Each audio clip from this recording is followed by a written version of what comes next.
Alright, okay. Good morning, class. Good morning, sir. Okay. Before we start our class for today, let's have a prayer first. Class, every day in class, we have an assigned person to lead the prayer, right? Yes, sir. And so please kindly go in front now and let's start the prayer. Alright. Today is another good day for us. Class, before you have to take a seat, kindly check under your chairs, and if you see some trash, please pick it up and throw it to our garbage can. Okay?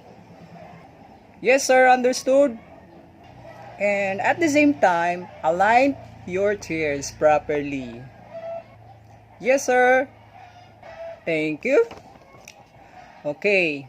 Kindly raise your hand and say present if your name are called. Yes, sir. Alright. Is it everybody called already in attendance? Yes, sir. Very early in the morning seems you look sleepy, class. Okay? So, I think, let's have a quick re-energize. Okay? Like this. We will recite this sentence in a louder voice. Okay? With confidence. Just imagine this. This is me and I'm on it. So, the sentence will be recited in front of the class is this. My name is your name and I am your characteristic. Example, you're cute, handsome, just like that. And be proud of what are you going to recite this morning, that everybody will hear it and acknowledge your presence and message. Is it okay for you, class? Yes, sir. And by the way, put it mind, class, that nobody will laugh. And maybe clap will be fine. Whoever will laugh, I will let him sing in front of the board. Okay? Yes, sir. My name is Christine and I am cross in campus. Good, Christine. And next? My name is Mark and I am cute. Sir, thank you, sir. We're not sleepy anymore. Fantastic, sir. Yup. That's good. Very good, class. Very good. Now, because I want everybody to become energetic and active for the starting of this morning. Okay? Yes, sir.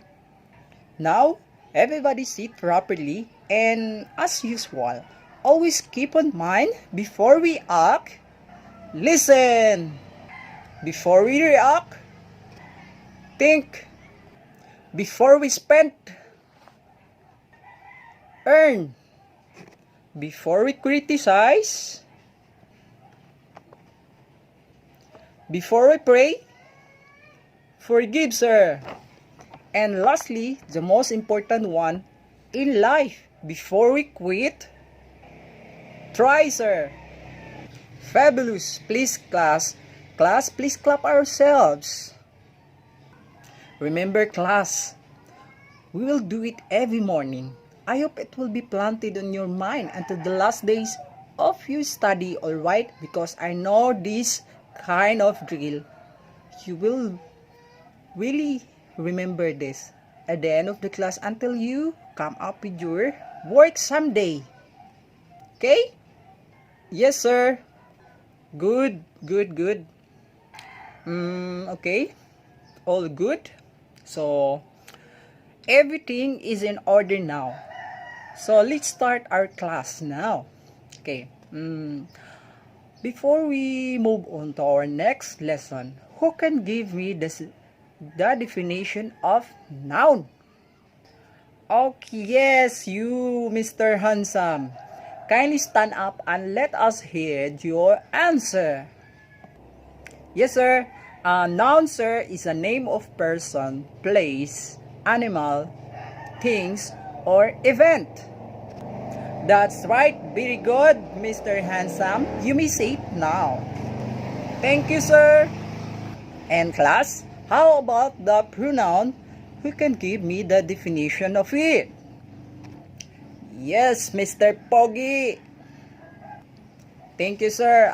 Pronoun, sir, is a word that can function by itself as a noun phrase, and that refers either to the participants in the discourse or to someone or something mentioned elsewhere in the discourse. Wow, very good class. Okay, kindly sit, Mr. Poggy. Thank you, sir. Class, you're doing great every day. Very good. And keep it up. Keep it up. Thank you, sir. Class, towards our incoming discussion, remember, we need to cooperate, okay? Yes, sir. In order for us to catch up accurately the learnings class and enable for you to answer easily all quizzes like you did yesterday, and the lesson you are now knowledgeable about noun and pronouns and capable to identify those noun and pronouns because you are all listening attentively and cooperating. Okay, class, now observe. I am speaking, I walk, and sit. Do you have any idea what will be our topic this morning, class? Sir, all you have performed, sir, is it was all an action words. I think it is verb, sir. Wow, good. That's correct, class. That's correct. Okay, class, now listen, class. Now, I am going to present the significance for our lesson this morning that will fulfill our objectives. That is to define and identify the verb with some specific examples and activities later. Then, confirm and assess the use of verb and sentence integrations. Then, later, everyone will be knowledgeable towards the defects knowledge about verbs by creating some certain activities that will enhance our confidence and broaden our capabilities in perspectives of psychomotor, right? Okay, sir.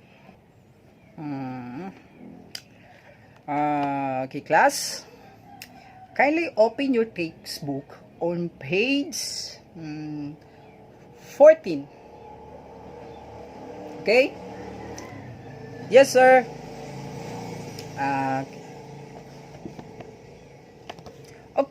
Actually, these topics, certainly, it is all about verb tense. The simple present tense, actually.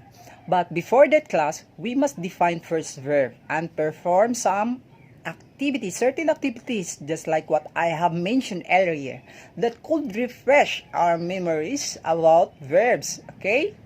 So, we will tackle first a simple recall for what we have got inside our stock knowledge about verbs, alright?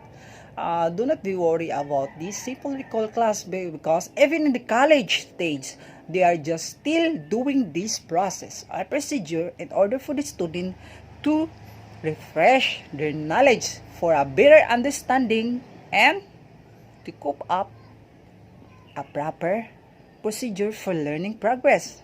Okay? Yes, sir. Okay.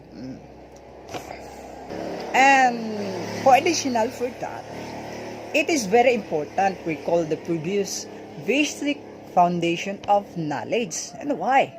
Because in order for us to clearly gather, understand, and of course, handle smoothly the lessons.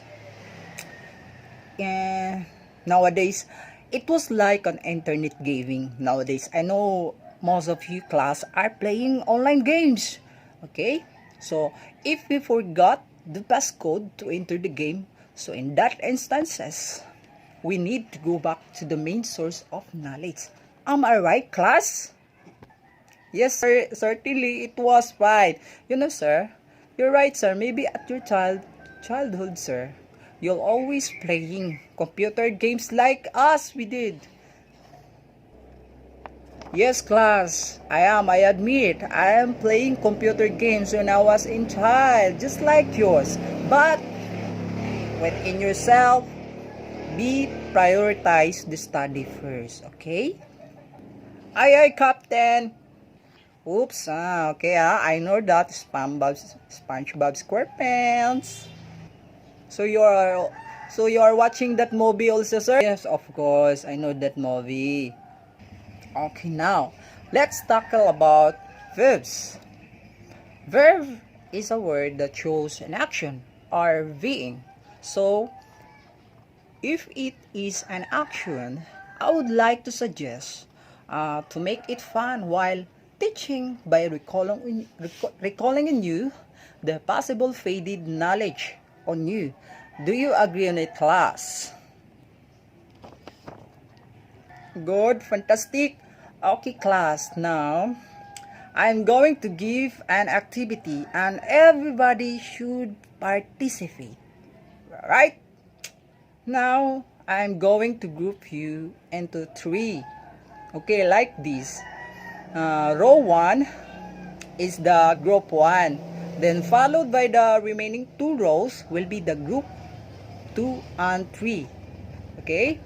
Okay, like this. Now, choose among the group one of your best representative because he or she's going to act the certain sentence in front of the board and the members will guess what the sentence is all about. And time length is very important within this activity because whoever answered it with less time consumed, they are the entitled winners and I will give a good points accordingly. Okay, sir. What if we cannot answer it, sir? Do we get zero score? Class, don't worry. I will help you. But first, believe in yourself and familiarize the learnings, okay? Nobody will get zero, okay? Okay, sir. Thank you, sir. Good. Okay. Class, this activity is not just a one word to guess. It is a form of sentence with verbs.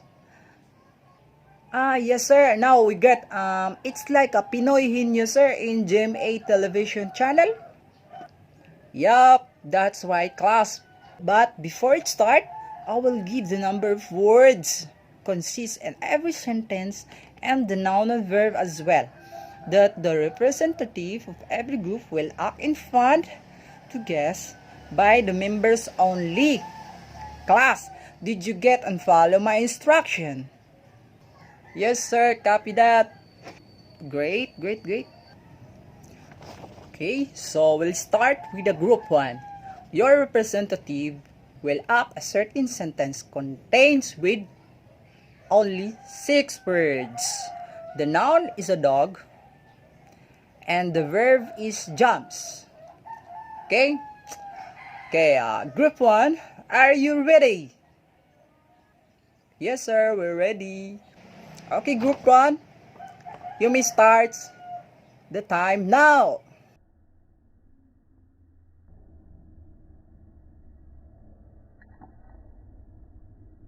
Oh, group 1 got 30 seconds for the record.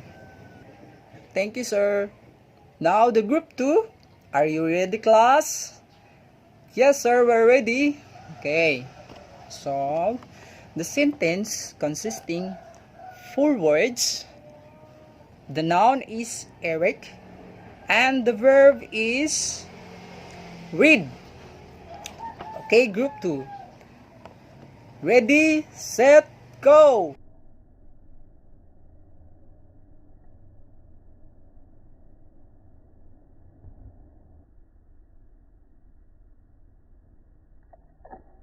Okay, group 2 got 25 seconds for the record.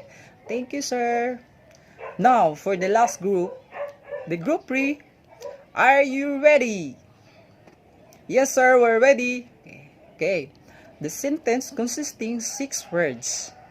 The noun is a cat and the verb is a crawl. Verb is crawl, okay? Okay, group 3. Are you ready?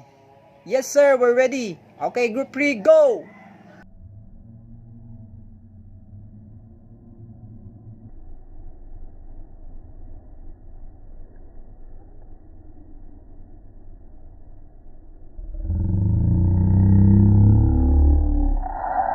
Group 3 got 28 seconds for the record. Thank you, sir. Wow, great class. For the announcement within this activity we held, class, everybody who participated in our activity will got a perfect points. Okay? Nobody will wins and no losers at all. The important point is everybody happy and participated. Understood? Yes, sir. Thank you so much, sir. You're the best teacher. Woo! Yes, sir. Again, thank you.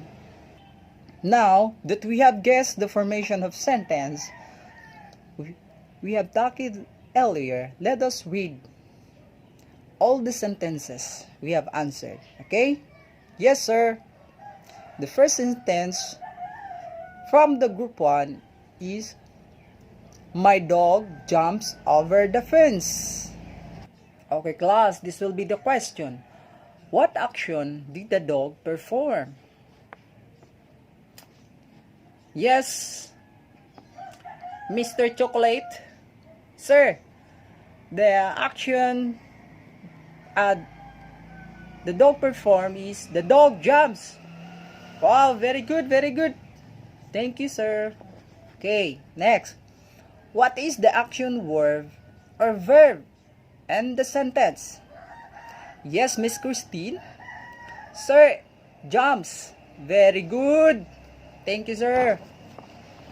Now, have you observed there is letter S in the word jump? Yes, sir. We're listening and writing it down with our notes. Perfect points again for us, sir.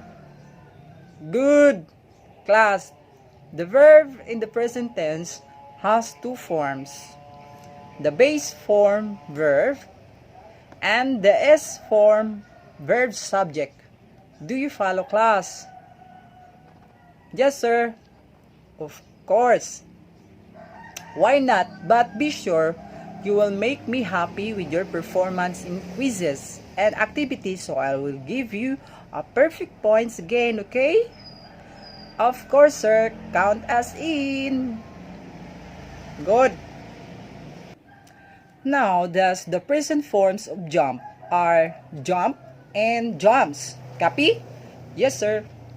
Then, you will notice these words, class.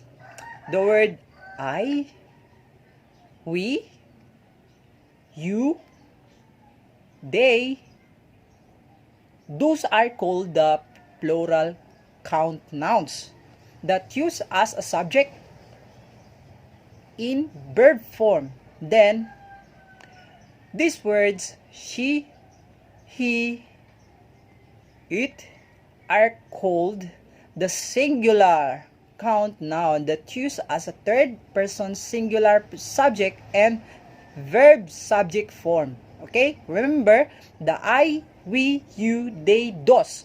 Those are in the plural count nouns as a subject and verb form. Verb form. Okay?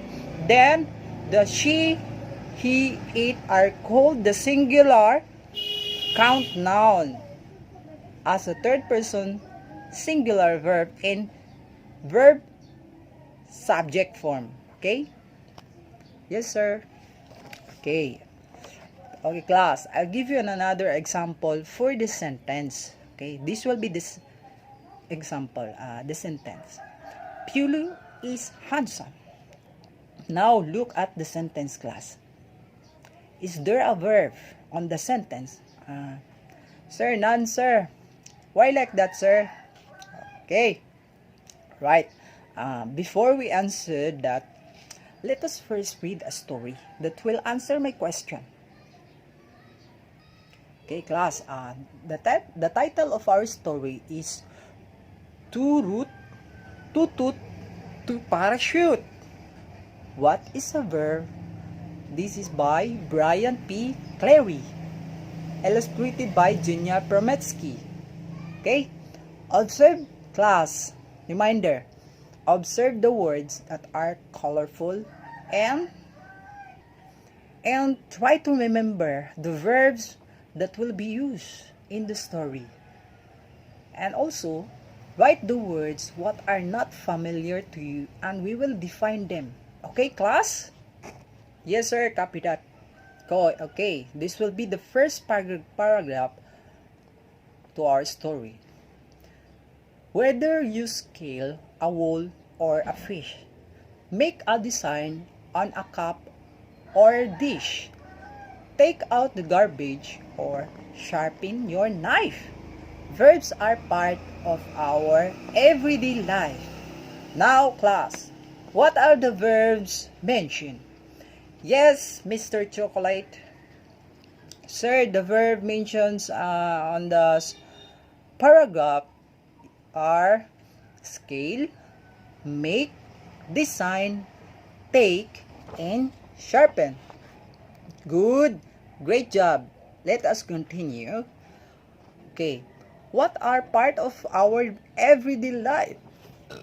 Yes, Mr. Ransom. Sir, it's a verb. Very good, very good. Okay. We move to the next paragraph of the story.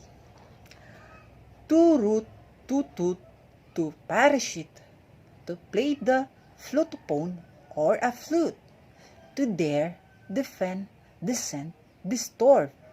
If it's an action, it's a verb. Now, class, what are the verbs we have encountered on that paragraph? Yes, Mr. Pugi. Kindly let us heard your answer. Sir, root, toot, parachute, play, dare, defend, descend, and disturb. Those are the verbs mentioned on the paragraph, sir. Okay, great job, great job. Thank you, sir. Okay. So, this will next question. If it's an action word, it's a... Yes, Miss Christine. Sir, it's a verb. Good, excellent. Thank you, sir. Okay. How about this? A verb can form of be. Like you are tall and I am free. That is fun. It's been great. We're the one who was late. Look at the verbs mentioned here. Can someone tell me what you have observed? Yes, Mr. Handsome. Sir, as I have observed that all verbs are mentioned. Yup, that's correct, Mr. Handsome. Now, do you see the words is, are, been, were, and was?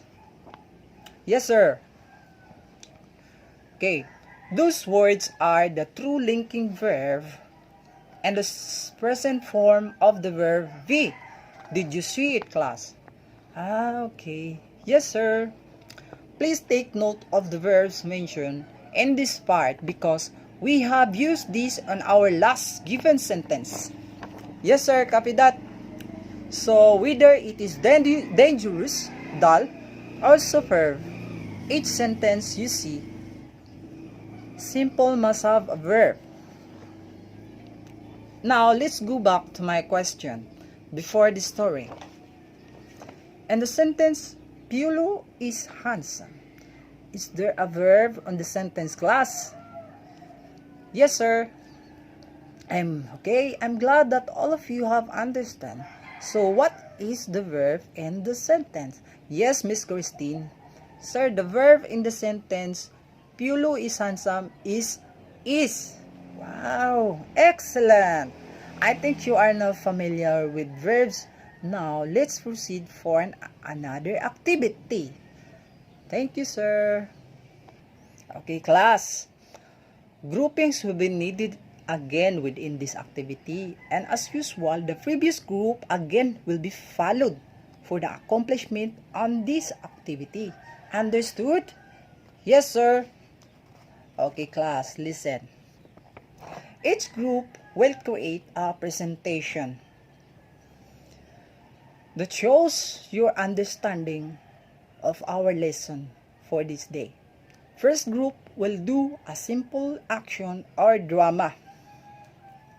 Then, second group will do a poster making and explain their work. And lastly, the third group will create a jingle or cheer. Then, I'm giving you, all of you, 10 minutes to finish the activity. Then, the activity will be performed. The basis will be, the content should be comprehensive, accurate, and complete. And the understanding and application should relevant course content into responses. Then, the original thinking must be meaningful elaboration beyond text, notes, class discussion, and strategy development. And the last one, the structure. It should have an organizations and coherence. Class, do you have any questions or suggestion, class? Yes, sir. We have, what is the length of time needed, sir? Well, don't worry about the length of time, class. At least you have performed it well. And that will be okay. Okay, sir. How about, sir, making it? Maybe you will not like it. Class, again, don't worry on it, okay?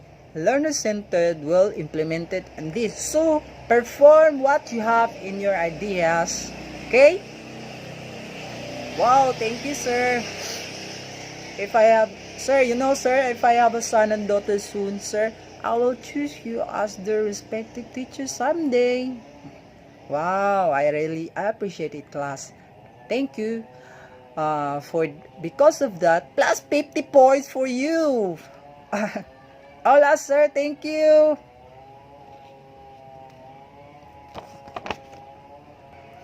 And now, are we all good for the activity, class?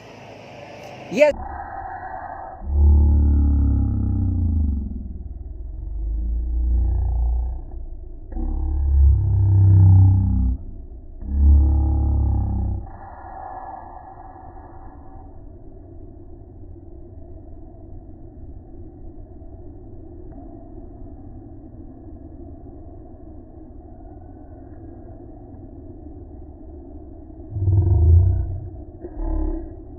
Class, thank you for all your wonderful performance, and precisely I could say you are now a better student.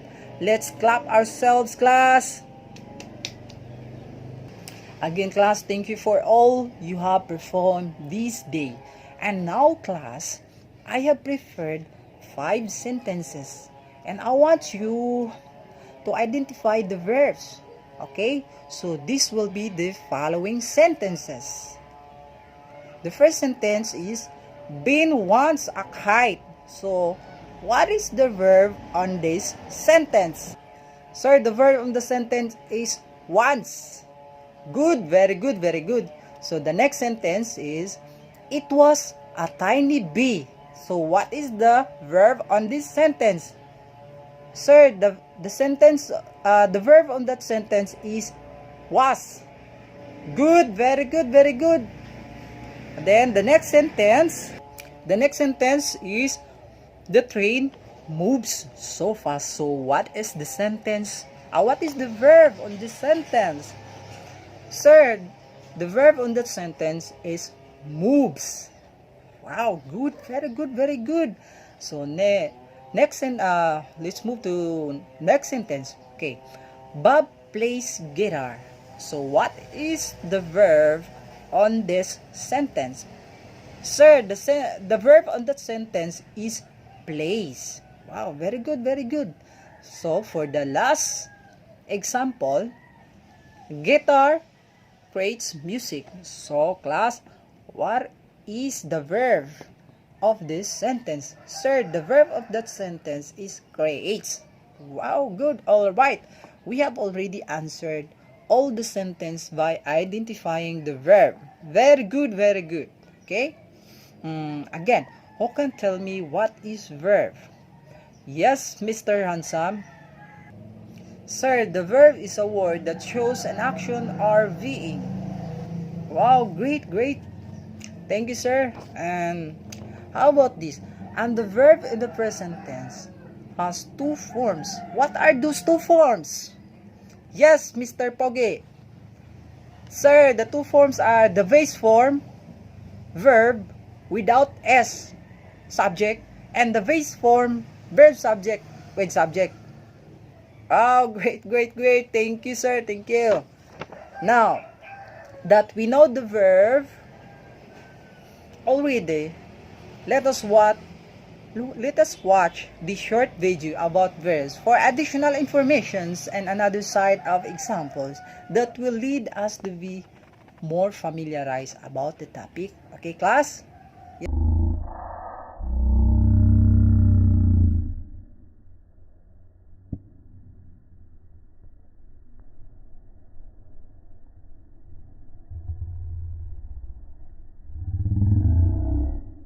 We have finished our video presentation. Okay, class, remember, by taking down all of the lessons we've discussed this morning are mainly the stepping stone for better understanding and of course confidently cooperate and participate as well, like you have performed earlier. The first group who work for a simple action or drama that allow every of them to demonstrate the best effective part of an action performance. Thank you, sir. We have a great time on it while practicing our best expressions and actions. Oh, very good, group 1. Very good. Then, for the second group, who made also a wonderful output through a poster making that enhanced their initiatives in describing an action-based activity by forming drawing illustration. Yes, sir. Thank you, sir. That was fun, and we did our best integrating knowledge just to form a best picture, sir. Wow, great. Number 2. Thank you. Then we have the last group, the group 3, who managed to initiate a joyous jingle or cheers also for a wonderful presentation by sharing to us their voice performance which an action deeds. Yes, sir, with the group 3, thank you, sir. It was really fantastic, sir, and probably next time it will be more outstanding ovation for you for your reaction, sir. Wow, okay, ha? I will remember that standing ovation, class, okay? Okay. And again, let's clap for ourselves that we formally created a wonderful outcome that depicts our knowledge and verbs through drama and poster making and jingle. So we have committed our objectives on this particular lesson of this day, that is the verbs. Okay, class? Yes, sir. Thank you, sir. Okay, class. Now, kindly get 1/4 sheet of paper. I'll give a short quiz. It's just a small recap for what we have discussed and you have performed earlier. Okay? Yes, sir. All right. Write at least 5 action words you have performed earlier with your groups and make a short elaboration on it. Like in jingle performance, you are singing, and how it helped you to acknowledge that it was a verb. Yes, sir. Copy. Good, good, good. Then after you answer, let's have exchange your paper with your seatmate at the back. Okay, class, exchange your paper now with your seatmate at the back. And don't forget to put corrected by on the paper you have checked. Okay? Yes, sir. Okay, class. Pass the paper now at the front. Because tonight I'm going to record it. Yes, sir. Thank you.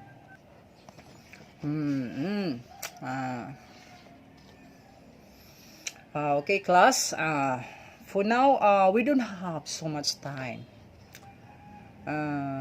We don't have so much time left with our discussion for today about verbs. So, kindly take down this on your note for an assignment. Tonight, in a one whole sheet of paper, make at least 3 paragraphs. And every paragraph, at least it should contain 5 sentences that it has a theme. It has the message of my learning in pandemic times. Okay? And kindly underline the verbs also. And after you write it down, the assignment class, prepare for our closing prayer because it almost end of the class, so we will dismiss. Yes, sir. Okay, class. Who is assigned for today to lead the closing prayer? Kindly go in front now. Thank you.